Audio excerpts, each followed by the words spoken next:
Mga kasayan, pag kami nakita kayong ganito sa motor nyo, huwag nyo na siyang ipagwalang bahala. Ito siya ba? Para hindi na kayo magastusan. Pansinin nyo kasayan, no? Ayan. Pag may nakita kayo nito, nakita nyo na nagkaroon na siya ng sunog, huwag nyo na siyang walang bahala. Kailangan solusyonan nyo na kagad siya para maiwasan yung gastos at yung pagtirik ng motor. Ito siya ba? Kumbaga sa Aerox, ito yung mga sakit na na error 12. Nasusunog yung sakit niya. Hanggang sa magtutulak na lang, titirik na yung motor. Ito naman, ganito naman yung ginawa ko ng nakaraan. Dahil gabi nga, nagpaano siya ng ilaw, gusto niya magkaroon ng ilaw. Napansin ko may sunog yung sa may stator niya. Ang sabi ko sa kanya ay bilan niya ng wire para mapalitan yung yung sa may stator. Hindi niya napalitan ng wire. Wala pang isang linggo, nagpalit siya ng stator. Nasunog na yung kanyang stator. Kasi nakakita ko ng gantong sunog eh. Ang gagawin niyo rito kasi dalawang klase. Pwedeng walang gastos at pwedeng may gastos. Yung may gastos, bibili ng sakit. Ito papalitan ng sakit. Yung walang gastos naman, pagduduktongin lang natin yan. Yun ang gagawin natin yung walang gastos ha. Ito, pagduduktongin natin to, tignan muna natin yung kulay. Kung tapat-tapat. Ito yung dilaw sa dilaw. Puti sa puti. Tapos, berde sa berde. Okay siya ba? Ayan. Yung tapat-tapat niya kailangan silipin niyo muna 'yun, wag muna kayong wag muna kayong puputol ng wire.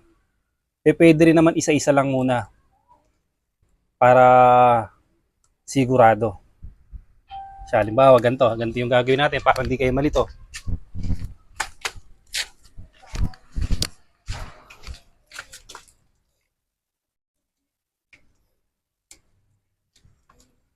Kasi ang kasunod nito gastos.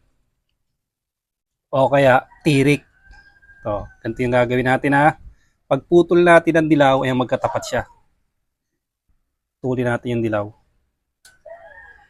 Dito tayo sa walang gastos ha. Walang gastos na pag-repair. At kung magbibili ka naman ng socket, kailangan original. Doon ka na bibili sa auto supply. Ayan siya ha.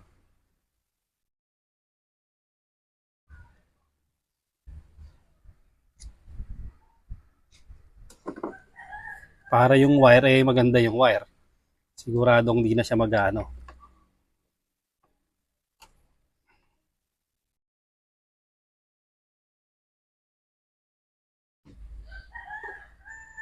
Siya. Kasi kailangan kapit na kapit pag mag-ano kayo.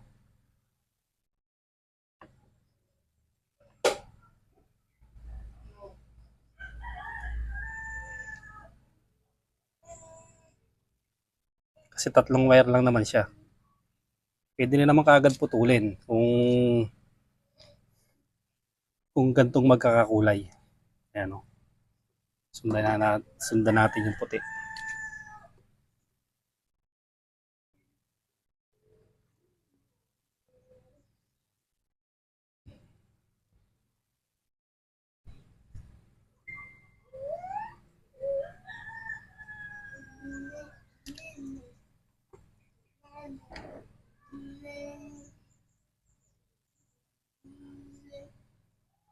Yung sunog yung wire oh. Ay mga itim-itim na.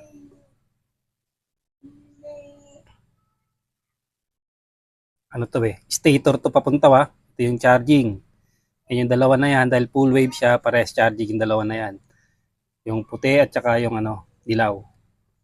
Tapos yung ground, yung green. Yung katabi niya, yan yung pulsar ground at saka yung primary coil.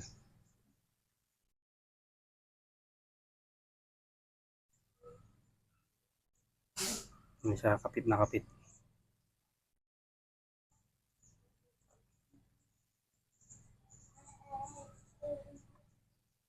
Tapos pagka babalutan natin yan, babalutan natin isa-isa lang siya. Hindi na natin siya itape ng magkakadikit silang tatlo, isa-isa lang para hindi siya nag-iinit. So, Ayun eh, sunog na oh. Pag nagdikit na yon, nagdikit na doon, short, sira yung ano, mas malaking gastos, sira yung stator o sira yung charger, ano, sira yung CDI.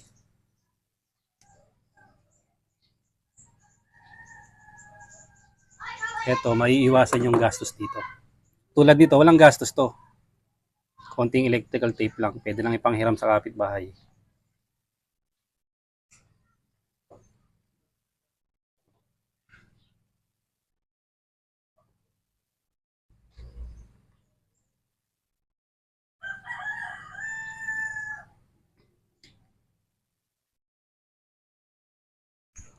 Tapos, tatape natin ang katulad nito.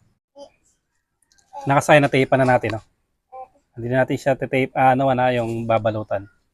Parang style ano na siya, yung mga pantra. Hiwa-hiwala isa-isa lang yung ano. Kasuksok lang uli natin siya. Sa dati yung lagayan. Yan, para iwas gastos. Tapos testing na natin. Commander pa naman yun. Ang problema lang sa kanya pagka tumagal na. Kaya maiiwasan yung pagtirik ng motor, maiiwasan natin masira yung stator, masira yung charger at yung iba pang mga parts. Yung pulser. Pero masisira doon yung silang magkakadikit. Kadalasan na masisira doon ay ano, charging. Siyempre pag nasira yung charging, automatic, buong stator na rin kasi ang papalitan doon. Konektado rin sa charger.